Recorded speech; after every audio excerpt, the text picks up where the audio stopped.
Assalamu alaikum to everybody. I'm Dawood Ahmed.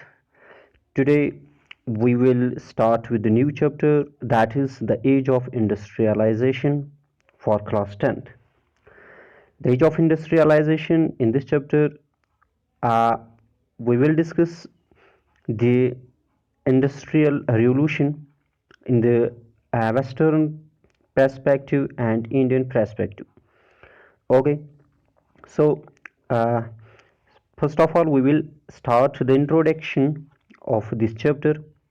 Okay, तो इस chapter में हम क्या पढ़ेंगे कि इंडस्ट्रियलाइजेशन जो है या इंडस्ट्रीज जो है वो किस तरह से हम कहेंगे बढ़ गई है, किस तरह से इंडस्ट्रियल प्रोग्रेस बढ़ चुका है, किस तरह से ज़्यादा फैक्ट्री सेटअप हुई है वर्ल्ड में, वो हम इस चैप्टर में देखेंगे.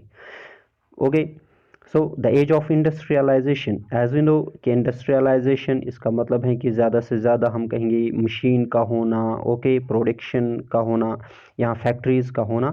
ओके, सो वो हम इस लेसन में डिस्कस करेंगे. Industry, it's evolution and impact on society.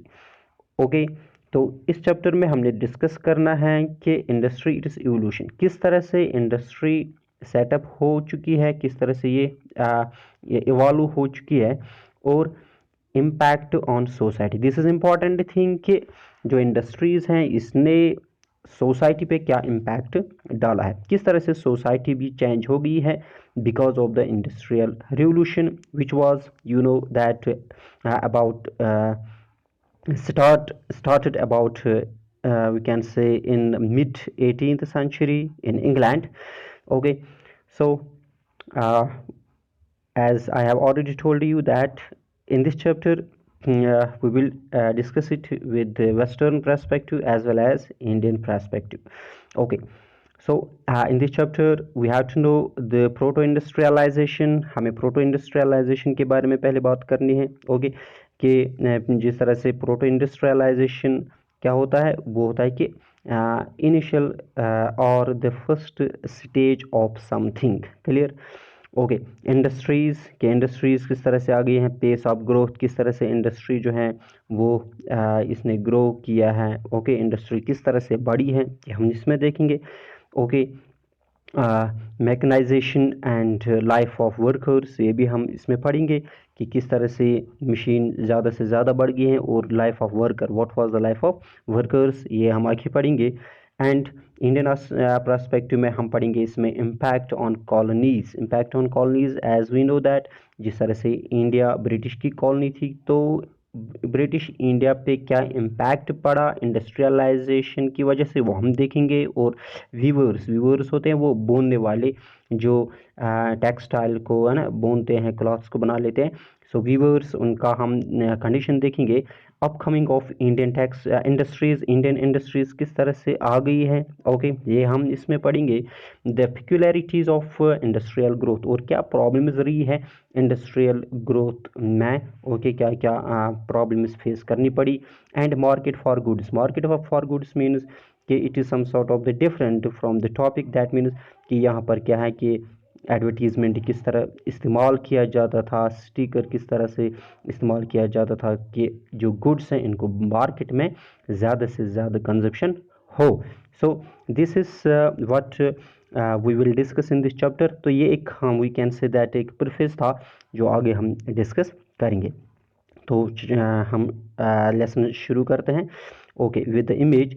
अगर आप 10th का हिस्ट्री आप देखोगे, ओके, टेक्स्ट बुक, आप वहाँ आप जब इस लेसन को ओपन करोगे तो आपके वहाँ पहले पेज पे दो इमेज आ जाएंगे.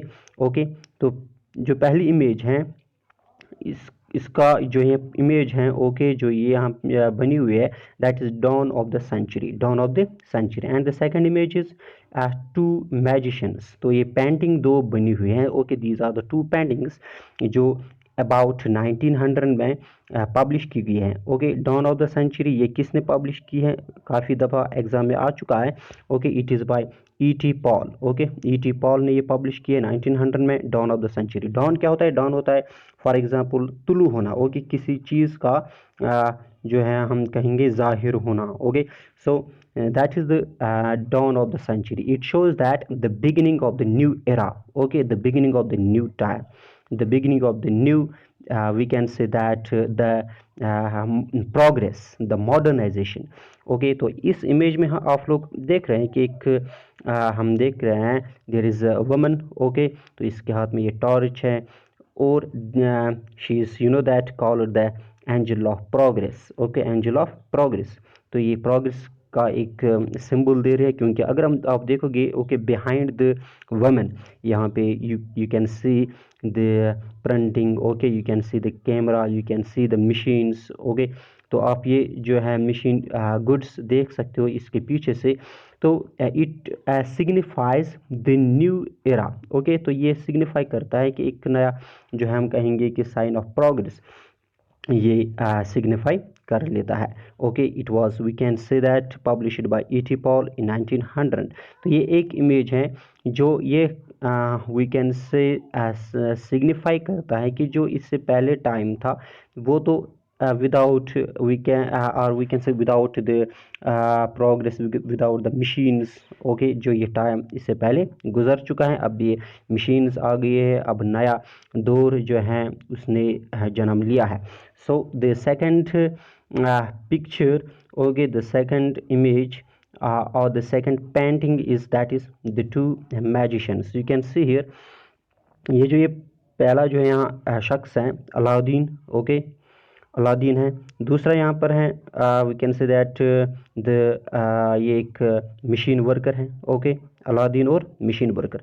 अलादीन जो है इस आपने ये सीरियल में काफ़ी मरतबा ये वो सीरियल देखा होगा अलादीन का वो चिराग। ओके, तो इस उस जो है मैजिशियन जो इसका लैंप था, उस मैजिशियन लैंप के ज़रिए से अलादीन अपने उस चिराग के ज़रिए से वो पैलेस बनवाता था। ओके, और वो अच्छी जगह बनाता था लोगों को, जो जिसके कंट्रोल में वो होता था वो उससे वहाँ पैसा वगैरह वो हासिल कर लेता था। तो ये जो अलादीन है ये रिप्रेजेंट करता था ईस्ट, ईस्ट को ये रिप्रेजेंट करता है और ईस्ट को बता रहा है कि ये पास्ट है, प्रिमिटिव, ट्रेडिशनल। ओके, जो बिलीव इसी पे करते हैं। ओके, इमेजिनेशंस पे बिलीव करते हैं। ओके, ये जो है ये है मशीन वर्कर। तो ये हाथों से बना के दिखा रहा है कि बड़े बड़े पैलेसेस बना रहा है, बड़े बड़े जो हैं टावर खड़ा कर रहा है, अच्छे रोड बनाता है। ओके, फैक्ट्री बनाता है, तो ये अपने हाथ से बना। तो ये जो है ये रिप्रेजेंट करता वेस्ट। ओके, तो ये मॉडर्नाइजेशन, वेस्ट को मॉडर्नाइजेशन रिप्रेजेंट करता है। So both these images you know that कि ये जो दोनों इमेज हैं ये एक हम कहेंगे कि एक शो कर रहा है कि glorification of the factory. Okay, कि किस तरह से ग्लोरिफिकेशन ऑफ फैक्ट्री हुई है, किस तरह से एक नया दौर आ चुका है। क्लियर। सो ये पहले जो है पेज पे आपके टेक्स्ट बुक में है। So these two we can say that pictures. Okay, ये दो इमेज आपके लेसन में है। ओके, काफ़ी दफ़ा हम ये सोचते हैं कि ये जो है पिक्चर हैं इसमें कभी शायद ये क्वेश्चन नहीं आएगा एग्ज़ाम में, लेकिन काफ़ी मरतबा ऑब्जेक्ट टाइप आ सकता है और शॉर्ट टाइप भी इसमें वो पूछा जाता है। क्लियर, तो इसको इजी ना ले। तो हम आगे बढ़ते हैं। सो starting with the important topic, that is before the industrial revolution। okay, before the industrial revolution, so before the industrial revolution it means that before the we can say that the factories। okay, जो ये ज़्यादा से ज़्यादा factory का होना, इससे पहले का हम दौर देखेंगे, इससे पहले का टाइम हम यहाँ पहले मेंशन करेंगे, क्योंकि टॉपिक है एज ऑफ इंडस्ट्रियलाइजेशन। तो हमने पहले देखना है कि बिफोर इंडस्ट्रियलाइजेशन। क्लियर। ओके, सो इंडस्ट्रियलाइजेशन जब हम ये वर्ड पढ़ते हैं तो इसका हम मान लेते हैं फैक्ट्री। ओके, कि industrialization it means factory. But ये जो हम इसके बारे में ये मीनिंग रखते हैं ये हैं it doesn't always mean. Okay, तो ये हमेशा इसका माने ये नहीं रहता है कि industrialization means factory. No, it is wrong concept. Why? क्योंकि जो इंडस्ट्रियलाइजेशन होता है, इंडस्ट्रियलाइजेशन का मतलब है large scale production before the coming up of factory, यानी लार्ज स्केल प्रोडक्शन होता था before the coming up of factory for international market. International market में ज़्यादा से ज़्यादा प्रोडक्शन हो रहे थे फैक्ट्री के आने से पहले भी। आप याद रखो, फैक्ट्री के आने से पहले भी बहुत सारा प्रोडक्शन होता था इंटरनेशनल मार्केट के लिए। तो उस वक्त भी इंडस्ट्रियलाइजेशन थी।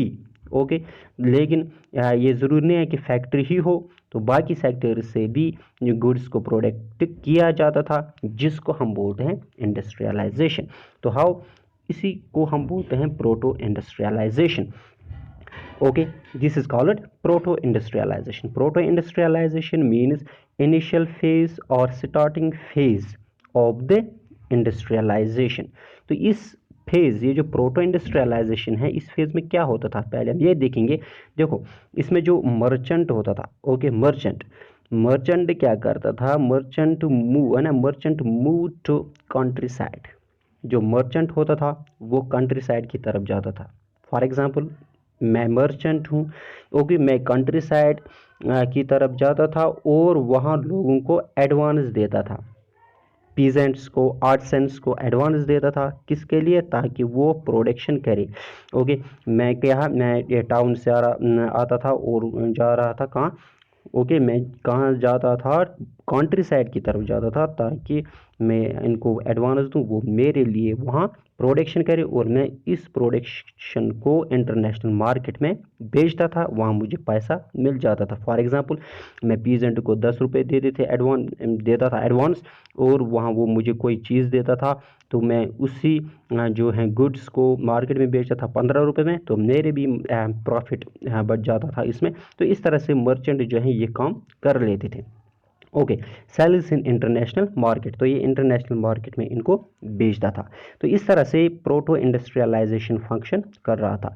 अब हम देखेंगे कि ये जो है क्या जो मर्चेंट्स जो है ये अपने ही टाउन्स में क्यों प्रोडक्शन नहीं करता था, ओके, और पीजेंट्स क्यों इसके लिए काम करता था, ये हम अभी आगे देखेंगे इसमें। क्लियर? सो जब कॉलोनीज आ गई, ओके, कॉलोनीज जब फॉर्म हो गई, कॉलोनीज का फॉर्म होना, जिस तरह से ब्रिटिश गवर्नमेंट ने इंडिया को अपने कंट्रोल में रखा है, तो इंडिया उनके लिए एक कॉलोनी बन गई। ये वो कॉलोनी नहीं है जहाँ हम रहते हैं ओके कॉलोनीज में, तो ये वो कॉलोनी है। जिस तरह से India was under the control of the British government, तो India was playing the role of colony. तो demand for good also went up.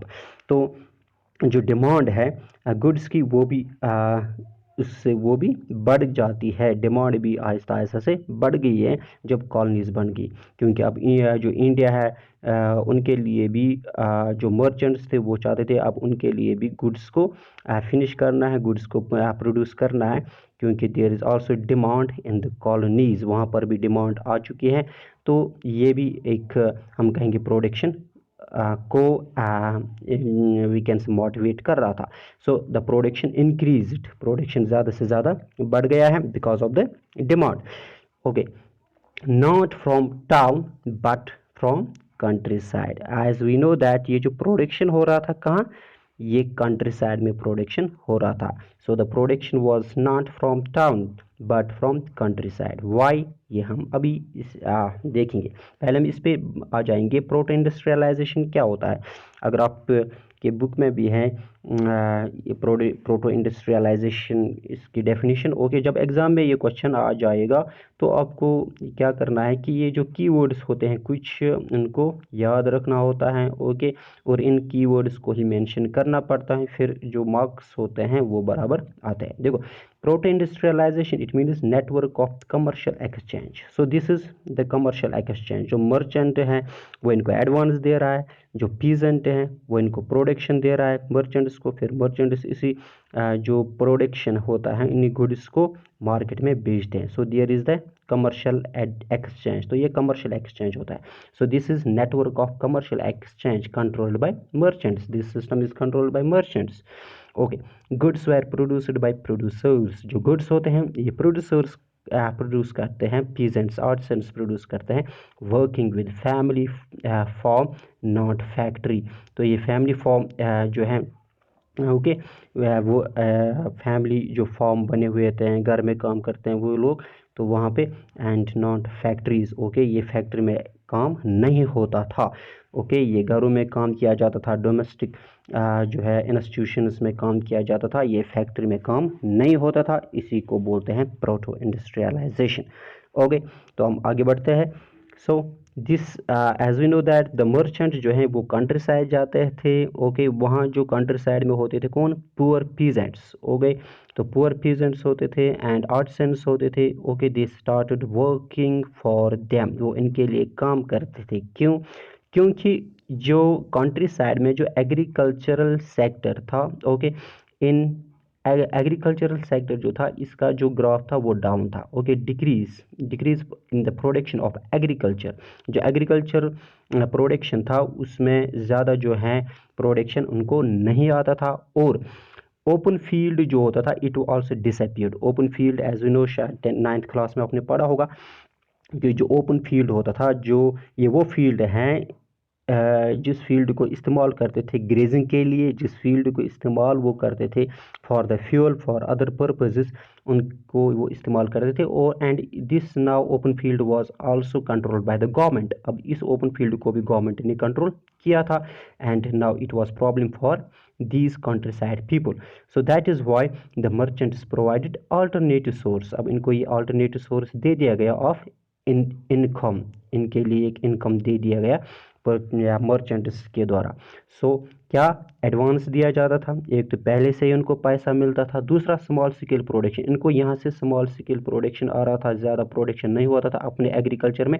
तो this was also the motivational point two work for the merchants. Okay, so these things supplemented their shrinking income। इस चीज़ से इनकी जो income है वो high हो गई, इससे जो इनकम थी वो अच्छी खासी हो गई है। Okay, now the peasants and artisans were happy with that. अब इसके लिए जो पीजेंट्स और आर्टिसंस हैं वो हैप्पी थे। So there was now the relation between the merchants and the peasants and artisans. So the relation between the towns and the country side. So ये हम देखेंगे। तो अभी मैंने कहा कि जो टाउन्स में, ये आप याद रखिए, जो टाउन्स में जो मर्चेंट्स थे वो क्यों कंट्री साइड आ रहे थे, वो टाउन्स में ही काम क्यों नहीं करते थे, वो वहाँ से ही प्रोडक्शन क्यों हासिल नहीं करते थे, क्योंकि in towns there were guilds. Remember this, there were guilds. जो गिल्ड्स थे वो अच्छे खासे रॉयल से बिलोंग कर लेते थे, उनकी अच्छी अप्रोच हुआ करती थी, अपने जो वहाँ किंग या क्वीन होती थी उनसे उनका अप्रोच होता था। तो वो they got the monopoly rights, उनके मोनोपोली राइट्स होते थे। मोनोपोली राइट्स मीन्स कि वो कंसेंट लेते थे कि अब यहाँ जो प्रोडक्शन होगा वो हम ही करेंगे, वो कंपनी हमारी ही कंपनी करेंगे और कोई कंपनी नहीं करेगा। तो ये गिल्ड्स होते थे जो मर्चेंट्स को काम करने नहीं देते थे। सो दैट इज़ वाई कि जो मर्चेंट्स थे वो फिर कहाँ जाते थे, कंट्री साइड में काम करने के लिए। So there was a relationship between the town and the country side. So the town जो है वो एडवांस देते थे, क्लियर।